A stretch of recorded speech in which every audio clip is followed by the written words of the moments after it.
In 1966, while humanity frantically stared at the stars, racing to conquer the moon, one French architect looked downward. Jacques Rougerie envisioned a different survival. He designed a radical, massive ocean city. This wasn't a standard sci-fi movie prop. It was a fully calculated marine metropolis. He wanted humans to abandon dry land completely. He planned a life spent entirely among the waves. Davesa, organic habitats would merge directly with the deep ecosystem. Forget skyscrapers on concrete foundations. This was an artistic, mind-bending vision of floating civilizations. He redefined our future by submerging it. Traditional architecture relies entirely on gravity. Structures must press firmly into solid earth to stand. Rougerie completely shattered this terrestrial bias.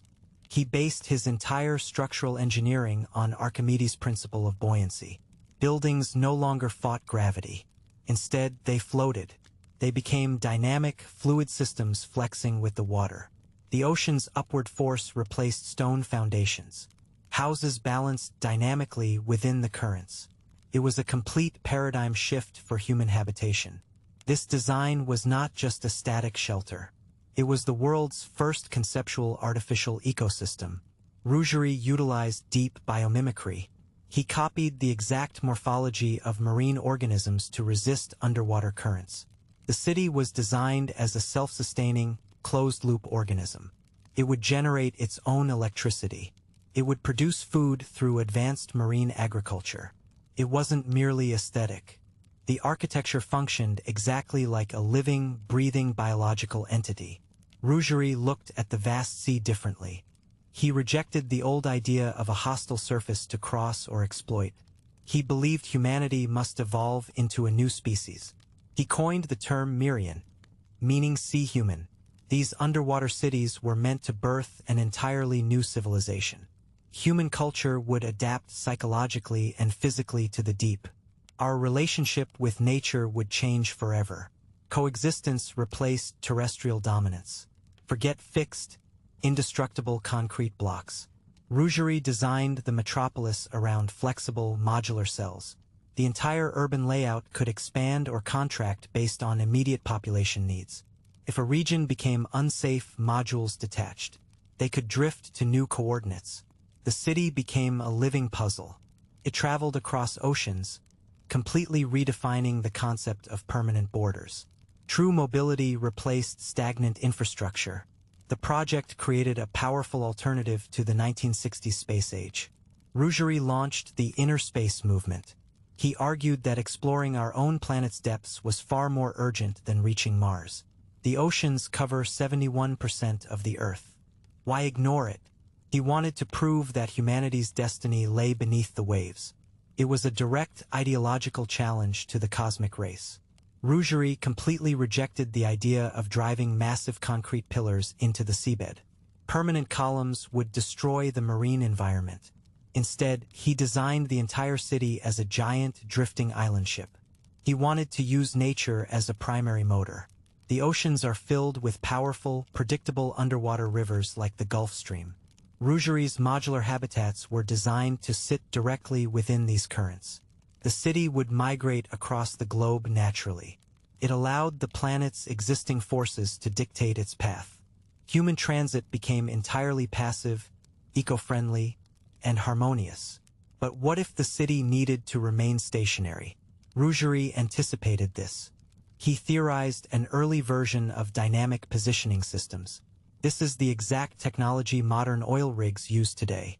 The design utilized computer-controlled underwater thrusters. These propellers kept the floating city at exact coordinates without using destructive anchors.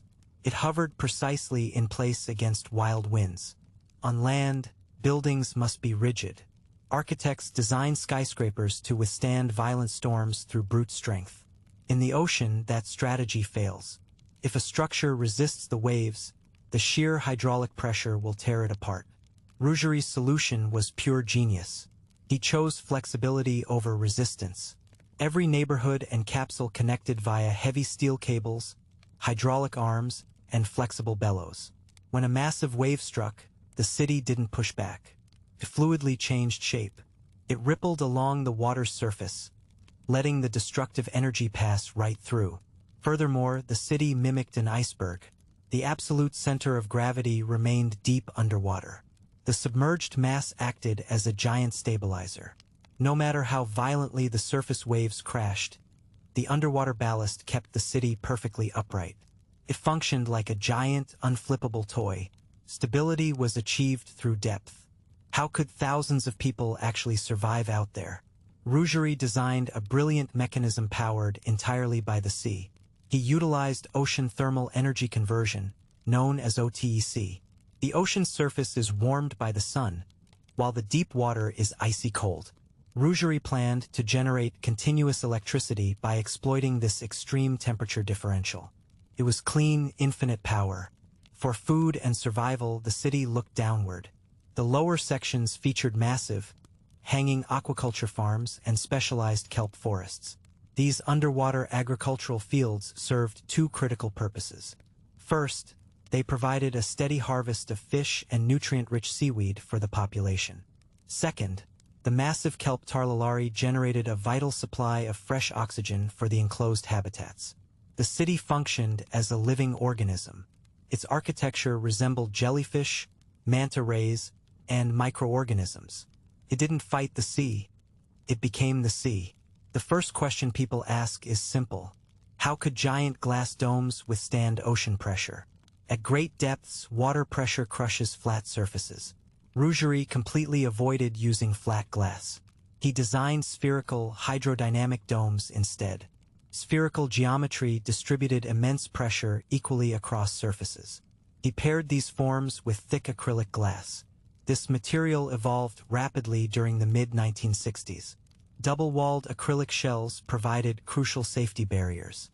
Heavy steel ribs reinforced every outer seam. Hydraulic seals absorbed deep underwater stress smoothly. Specialized decompression chambers prevented catastrophic structural collapse.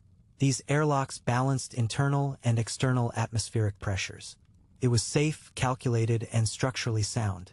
Darkness is a quiet psychological killer. Deep underwater, sunlight fades rapidly into pitch blackness. How did Rougerie prevent isolation and depression? The city was never meant for dark abyssal trenches. He positioned all habitats within the epipelagic zone. This upper marine layer reaches down 200 meters. Natural sunlight still penetrates this sunlit zone clearly. Upper architecture tiers featured completely transparent acrylic domes. These giant curved ceilings acted as massive skylights. They trapped every single ray of natural sunlight. Internal reflective shafts funneled light deeper inside. Full-spectrum artificial lighting supplemented darker winter hours. Technical laboratories and heavy machinery occupied lower levels. Storage facilities remained in fully enclosed bottom quarters. Daily human existence stayed flooded with daylight. Indoor parks featured green terrestrial plants. Natural greenery supported human psychological health. Was this just a cold scientific research station? Absolutely not. Rougerie designed a fully functioning, bustling, futuristic metropolis. This was a permanent home for families, children, and a new society. The blueprints detailed an entire urban infrastructure beneath the waves. For daily commutes, citizens didn't use cars. They stepped into individual, streamlined submarine capsules. These mini-subs navigated through an intricate network of transparent underwater tubes connecting different sectors. Children attended schools surrounded by swimming marine life. The city featured vibrant public squares, underwater botanical gardens, and sports arenas. Citizens socialized in massive central hubs while looking out into the blue wild. Rougerie even planned shopping districts and cultural centers. It wasn't a claustrophobic cage. It was an open, beautiful community. He created a familiar lifestyle wrapped in an entirely alien world. Why does this city not exist today? The reality is straightforward. In 1966, material science was simply too primitive. The world lacked mass-produced, high-strength acrylics capable of scaling to an entire metropolis. Furthermore, the global economic framework wasn't ready. The financial capital required to build a floating nation was astronomical. Governments were completely blinded by the space race, pouring trillions into rockets while ignoring the oceans. Rougerie's masterwork remained on paper. However, this magnificent vision did not die. It laid the literal foundation for modern marine engineering. Rougerie later built the Galathea, a real underwater habitat he actually lived in. His 1966 concepts directly inspired today's luxury underwater hotels, floating research vessels, and the famous Sea Orbiter project. He didn't build the city, but he gave us the map. His unbuilt architecture changed how humanity views the sea forever.